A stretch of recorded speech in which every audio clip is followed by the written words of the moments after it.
ধরেছে, আমাকেও ধরেছে। কাঁচি সবাই কি ধরবে? পেঁচিয়ে দিয়েছে তো হাসবো না খাবো বলছে একলো যেন হাসলো। শুভ সকাল বন্ধুরা, সবাই কেমন আছো? আশা করছি সবাই খুব ভালো আছো, আর আমিও ভালো আছি। আর সকাল সকাল চলে এসেছিলাম একটু ছাদে, আর দেখতে পাচ্ছ আজকে একদম রোদ্দুর বেরিয়ে গেছে।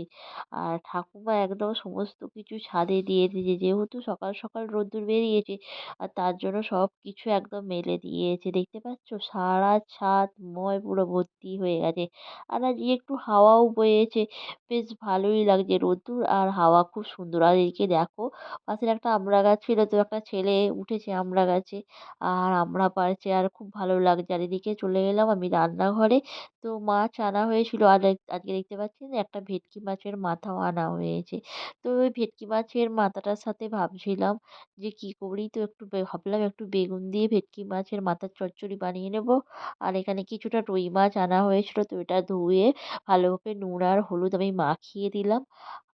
আর এই দেখতে পাচ্ছেন একদম টাটকা টাটকা বেগুন, তো এটাকে বেগুন ভেজে আবার সেই ভর্তা করব, কারণ ভর্তা খেয়ে সবাইয়ের এত ভালো লেগেছে যে ভর্তা থেকে আর কেউ মানে উঠতেই পারছে না। তো এত সুন্দর মাখা হয় ভর্তাটা, আর শীতে বেশ দারুণ লাগে, মানে শুধু ভর্তা হলেই আর কিছু চাই না, তবুও তো মানে খেতেই হয় বলুন। আর একটু ভাবছি আজকে আলু ভাজা করব। আর চলুন চলে এসেছি এখন রান্নাঘরে, একটু মাছটা ভেজে নিচ্ছি। দেখতে পাচ্ছেন এখানে বেগুন, তো বেগুনটাকে নুন আর হলুদ মাখিয়ে রেখে দিয়েছি। আর আজকে হবে এখানে আলু ভাজা। আর এই যে আমার হচ্ছে মাছ ভাজা, তো কিছুটা মাছ ভাজা রেখে দিয়েছি। তো এদিকে আমার মাছটাও ভাজা হয়ে গেছিলো, আর মাছটার জন্য আমি নর্মাল একটা ঝাল বানাবো। দিয়ে দিয়েছিলাম আদা বাটা, দিয়ে দিয়েছিলাম টমেটো, একটু কালো জিরে দিয়ে দিয়েছিলাম, সাথে গোটা কত কাঁচা লঙ্কা দিয়ে দিয়েছিলাম। আর মাছটা একটু ঝোল ঝোল টাইপের বানাবো, যেহেতু ডাল তো করছি না, ডাল একদমই কেউ ঘরে খেতে চায় না। তো এইসব মাছ তরকারি ভর্তা এইসব দিয়েই খাওয়া হয়ে যায়। আর দেখুন শীতে ছিল ধনেপাতা, ধনেপাতাটা দিয়ে দিয়েছি, আর খুব সুন্দর ফ্লেভার বেরোয়।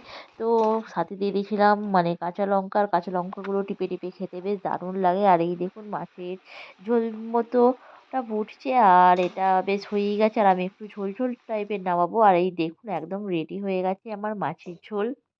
আর এখানে দেখতে পাচ্ছেন গোটা কত শুকনো মরিচ নিয়ে নিয়েছি, আর সাথে দিয়ে দিলাম তেলের মধ্যে। আর শুকনো মরিচটা আমি তেলটা তুলবো না, মরিচগুলো তুলে নেবো নিয়ে। আর এদিকে দেখতে পাচ্ছেন ওই তেলের মধ্যেই দিয়ে দিলাম আলু। তো ওই লম্বা লম্বা আলু ভাজা খেতে বেশ ভালো লাগে। আর সাথে দিয়ে দিয়েছিলাম একটা দুটো কাঁচা লঙ্কা। তো বেশ ভালোই লাগে, এর মধ্যে বেশ ঝালটাও বের হয়। তো এদিকে ভাজাটা হয়ে গেছে, আর এদিকে আমি মরিচগুলো ভালোভাবে নুন দিয়ে মেখে নিলাম। আর মেখে নিয়ে দেখুন আলু ভাজা পুরো রেডি হয়ে গেছে। আর সাথে দিয়ে দিলাম বেগুন ভাজা, তবে এই বেগুনটা একটু বেশিই তেল টানে। আর দেখুন পুরো তেল একদম গায়েব হয়ে গেছে। আর শুকনো শুকনো ভাবলাম বাবা তেলটা আবার কোথায় চলে গেল। তো যেহেতু সাদা বেগুন, তো এটা একটু বেশি তেল টানে, কালো বেগুনগুলো অতটা তেল টানে না। আর আমি নিয়ে নিলাম। তো এবার এটা ভর্তা বানাবো। আর ভর্তা বানানোর জন্য নিয়ে নিয়েছিলাম কাঁচা পেঁয়াজ, হাতে একদম সিটিয়ে ধনেপাতা কুচি। আর এখানে তো আগে থেকেই শুকনো মরিচটা আমি ভেজে রেখেছিলাম, ওটা ফ্লেভারটা খুব সুন্দর হয়। আর এদিকে তো হয়ে গেল ভর্তা। আর এদিকে ভেটকি মাছের মাথাটা ছিল, ভাবলাম যে বেগুনটা তো দিচ্ছি, তো বেগুনের সামনে আর পিছন দিকটা নিয়ে নিয়েছিলাম, নিয়ে একটু আদা রসুন পেঁয়াজ কুচি টমেটো কুচি দিয়ে এটাকে ভেজে নিয়েছিলাম, সাথে বেগুনটাও দিয়ে দিয়েছিলাম। আর বেশ সুন্দর একটা চচ্চড়ি টাইপের হয়ে গিয়েছিলো। আর অনেক সময় এরকম ভেটকি মাছের মাথা দিয়েও চচ্চড়ি করি, বেগুন দিয়ে বা কাঁটা দিয়েও চচ্চড়ি করি। তো আপনারা এরকম কে কে খেতে ভালোবাসেন একটু কমেন্ট করবেন। আর তো বন্ধুরা দেখতেই পাচ্ছেন এখানে আমার চচ্চড়িটা পুরো একদম রেডি হয়ে গেছে, আর দেখে দারুণ লাগছে। তো আপনারা কে কে এরকম চচ্চড়ি খেতে ভালোবাসেন না একটু বলবেন। তো সমস্ত রান্নাবান্না শেষ হয়ে গেছে, তো দুপুরের খাবার খেতে চলে এলাম। আর এদিকে আমরা ছাতেও খেয়ে নিলাম। আর এদিকে আমাদের খাবারে ছিল শিম আলু ভাতে, তো বেগুন ভর্তা। তো বন্ধুরা ভিডিওটি কেমন লাগলো, ভিডিওটি ভালো লাগলে লাইক করবেন, শেয়ার করবেন, কমেন্ট করবেন। আর দেখা হবে নেক্সট ভিডিওয়।